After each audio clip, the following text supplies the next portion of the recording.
ഷാഫിക്ക വരുന്ന കാലഘട്ടത്തിൽ ഇവിടെ പാകിസ്ഥാനികളുണ്ടോ ശരിക്കും? ധാരാളമുണ്ട്. പാകിസ്ഥാനികളും ഇറാനികളാണ് അധികം ഉള്ളത്. ശരിക്കും പറഞ്ഞ ഓർമ്മയിൽ ഏത് വർഷം തൊട്ടാണ് ശരിക്കും പറഞ്ഞ ഡെവലപ്മെൻറ്റ് തന്നെ ഖത്തറിൽ ശരിക്കും പറഞ്ഞു?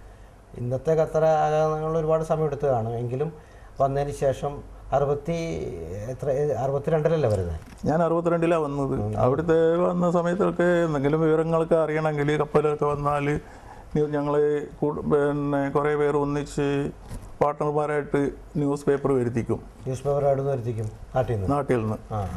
അത് എല്ലാ ആഴ്ചയിലും ഒരാഴ്ചൻ്റെ അത് ഒന്നിച്ച് ഒരു ഘട്ടമായിട്ട് വരും. അത് ചില വന്നാൽ കുറേയെല്ലാം ഡാമേജ് ഉണ്ടാവും, കുറേയെല്ലാം പിന്നെ അതൊക്കെ പിന്നെ സ്റ്റിക്കറൊക്കെ ഒട്ടിച്ചിട്ടായിരിക്കും നമ്മൾക്ക് വായിക്കാൻ സൗകര്യപ്പെടുക. അങ്ങനെയൊക്കെയാണ് കാത്തിരിക്കും. വന്നാൽ എല്ലാവരും വന്ന് ഒരു പിന്നെ എല്ലാവരും കൂടി ഒരു നമ്മുടെ നാട്ടിൽ പണ്ട് ബീഡി ഫാക്ടറിയിൽ ഉള്ള മാതിരി ഒരാൾ വായിച്ചു കൊടുക്കും. ചായക്കടയിലുള്ള മാതിരി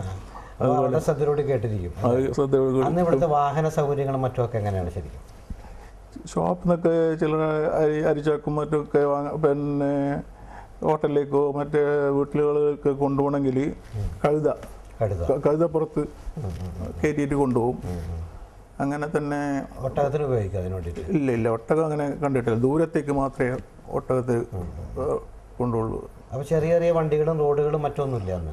ഉണ്ട്, റോഡുണ്ട്, വണ്ടികളുണ്ട്, അതുണ്ട്. അധികം സാധാരണക്കാർ സൂക്കുന്നൊക്കെ സാധനങ്ങൾ വാങ്ങണമെങ്കിൽ കുറേ ലൈനായിട്ട് പിന്നെ നമ്മളിപ്പോൾ ഓട്ടോ ടെമ്പോ വാനെല്ലാം നിൽക്കുന്ന മാതിരി അന്ന് കഴുതൻ്റെ ക്യൂ ഉണ്ടാവും. ഇന്ന് അങ്ങനെയുള്ള കഴുതകൾ ഇവിടെ ഖത്തറിലുണ്ടോ? കഴുതകൾ ഇപ്പോഴേ ഈ ഹെറിറ്റേജ് വില്ലേജ് ഉണ്ടാക്കിയതിന് ശേഷം അവർ ആ പഴയ ഓർമ്മയ്ക്ക് വേണ്ടിയിട്ട് അവിടെ വേണ്ടിയിട്ട് അവിടെ ഇതാക്കിയിട്ടുണ്ട്. എന്നിട്ട് പിന്നെ ഇക്കട എങ്ങനെയായിരുന്നു ഡെവലപ്മെൻറ്റ്? ബിസിനസ്സിലോട്ട് വരുന്നത് എങ്ങനെയാണ്? ആദ്യം തുടങ്ങിയ ബിസിനസ് ഗ്രോസറി. അതെ. അതിനുശേഷം പിന്നെ എങ്ങനെയായിരുന്നു? പിന്നെ അത് നഷ്ടപ്പെട്ടു. പിന്നെ ഒരു മഴയും ഇതൊക്കെ വന്നപ്പോൾ വിചാരിക്കാത്ത മഴ വന്നപ്പോൾ അതിനുള്ള ശരിക്കുള്ള കവറിങ് ഒന്നും ഉണ്ടായിരുന്നില്ല. കുറേ അധികം റെഡിമെയ്ഡ് സാധനങ്ങളായിരുന്നു. അതൊക്കെ ആ മഴയിൽ നഷ്ടപ്പെട്ടു. ആ ഷോപ്പ് തന്നെ വലിയൊരു നഷ്ടത്തിലായി. പിന്നെ അത് വിട്ടു. പിന്നെ ഞാൻ നേരിട്ട് ഇവിടുന്ന് ഒരു 50 കിലോമീറ്റർ അകലെയുള്ള അൽ ദക്കീർ എന്ന സ്ഥലത്ത് പോയി. അവിടെ ഒരു അറബീൻ്റെ ഒരു ക്രോസറി ഉണ്ടായിരുന്നു. അവർ പറഞ്ഞ് നടത്തിക്കോ, അങ്ങനെ അതെടുത്തു. പിന്നെ അവിടെ നിന്നാണ് തുടക്കം. അവിടെ നന്നായി പിന്നെ അത് കച്ചവടമൊക്കെ നന്നായി നടന്നു. പിന്നെ അതിൻ്റെ അടുത്തുള്ള ഇന്നത്തെ കോർ സിറ്റി അടുത്തേക്ക് വന്നു. ഇപ്പോൾ പിന്നെ നിങ്ങൾ പറഞ്ഞ സീഷോർ മാരി സാഹിബിലുള്ള അവിടത്തേക്ക് വന്നു. ആ സമയത്ത് അൽഖോറിൽ അടുത്ത ഏറ്റവും വലിയൊരു പിന്നെ സൂപ്പർ മാർക്കറ്റായിരുന്നു ഞങ്ങളന്ന്. അവിടെ മാർക്കറ്റിൻ്റെ പേരെന്തായിരുന്നു? ഷബാബുൽ ഖോർ. എന്നിട്ട് പിന്നെ ആ സൂപ്പർ മാർക്കറ്റ് എത്ര വർഷക്കാലം അവിടെ നടത്തി? ഞങ്ങൾക്കൊന്ന് ഏകദേശം 10 കൊല്ലം നടത്തി. പിന്നെ ഞാൻ ദുബായിലേക്ക് വീണ്ടും വന്ന് ഇലക്ട്രോണിക്സ് ബിസിനസ് തുടങ്ങി. ഇലക്ട്രോണിക്സിൻ്റെ MP ഡേഴ്സൺ. എല്ലാ ബിസിനസ്സും ഒറ്റയ്ക്കായിരുന്നു, അത് പാർട്ട്ണർഷിപ്പ് എന്തെങ്കിലും ഉണ്ടായിരുന്നു? ഇവിടെ ഇപ്പോൾ പേരിന് ഇത് വേണമല്ലോ, സ്പോൺസർ വേണം. അല്ലാതെ മലയാളികളായ പാർട്ട്നേഴ്സ് വേറെ ആരുമില്ല. ഇലക്ട്രോണിക്സ് ഷോപ്പ് ദോഹയിലെ ഏത് ഭാഗത്തായിരുന്നു? സെൻട്രൽ സൂഖ് ഫാലയിൽ. MP ഡേഴ്സ് എല്ലാവർക്കും അറിയപ്പെടുന്നതാണ്. അത് ഇപ്പോഴും നിലവിൽ നടക്കും? അത് അവിടെയൊക്കെ പൊളിച്ചു പോയി, അത് ഇങ്ങോട്ടേക്ക് മാറ്റി.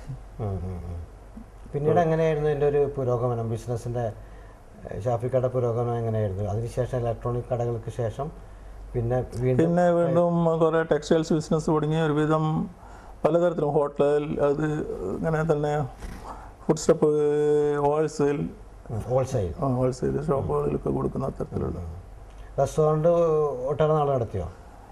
ഏകദേശം 10-15 കൊല്ലം നടത്തി കാണും. അതും അങ്ങനെ തന്നെ നഷ്ടത്തിൽ പോയി. ഇങ്ങനെ അത് പിന്നെ അവസാനം പൊളിച്ചു പോയി. ചെയ്ത പല ബിസിനസ്സുകളും ഇടയ്ക്ക് നഷ്ടം വന്നിട്ടുണ്ട്. നഷ്ടം വന്നിട്ടുണ്ട്. കാരണം ഞാൻ അധികം പിന്നെ ഇങ്ങനെ ബിസിനസ്സിൽ ശ്രദ്ധിക്കാറില്ലായിരുന്നു. അധികം ഞാൻ കൂടുതൽ എനിക്ക് ഇൻട്രസ്റ്റ് ഈ ജീവകാരുണ്യ പ്രവർത്തനത്തിലായിരുന്നു. ഇതൊക്കെ അധികം ഇത് കേരളത്തിൽ ഇങ്ങനെ ആർക്കും വിട്ടിട്ട് കണ്ടങ്ങനെ പോവും. ജീവകാരുണ്യ പ്രവർത്തനത്തിൽ ഇവിടെ അതിനു വേണ്ടി സംഘടനകളും മറ്റും രൂപീകരിച്ചോ? 10-40 കൊല്ലം മുമ്പ് തന്നെ അത് ഏകദേശം 40 കൊല്ലമായി KMCC. അതും പിന്നെ ലീഗിൻ്റെ ഇതിലാണെങ്കിലും പിന്നെ ആ സമയത്ത് അതിൻ്റെ പ്രാധാന്യം മറ്റേ രാഷ്ട്രീയം കൊടുത്തിട്ടില്ല. ആ സമയത്ത് ഇതന്നെ ആർക്കെങ്കിലും എന്തെങ്കിലും സഹായം എന്തെങ്കിലും പരസഹായത്തിന് വേണ്ടിയിട്ടാണ് തുടങ്ങിയത്. അങ്ങനെ തന്നെ 10-33 കൊല്ലം മുമ്പ് ഒരു കാസർഗോഡ് മുസ്ലിം ജമാഅത്ത് എന്ന് പറഞ്ഞിട്ട് തുടങ്ങിയിട്ടുണ്ട്. അതിൽ ധാരാളം പേർക്ക് വിദ്യാഭ്യാസത്തിൻ്റെ സ്കോളർഷിപ്പ് കൊടുക്കുന്നുണ്ട്, കല്യാണത്തിന് സഹായിക്കുന്നുണ്ട്, പെൺകുട്ടികൾക്ക് പിന്നെ വീട് ഉണ്ടാക്കാൻ, രോഗികൾക്ക് ചികിത്സക്ക്. അത് ഇന്നും അന്ന് ഞാൻ തന്നെ അതിൻ്റെ തുടങ്ങി വെച്ചതും പ്രസിഡന്റും. ഇന്നും എല്ലാ 2 കൊല്ലം കൂടുമ്പോഴൊക്കെ തിരഞ്ഞെടുക്കുന്നുണ്ട്. ഇന്നും ഞാൻ തന്നെയാണ് അന്ന് മുതൽ റിയലക്ട് ചെയ്തിട്ടുണ്ട്. 33 കൊല്ലമായി.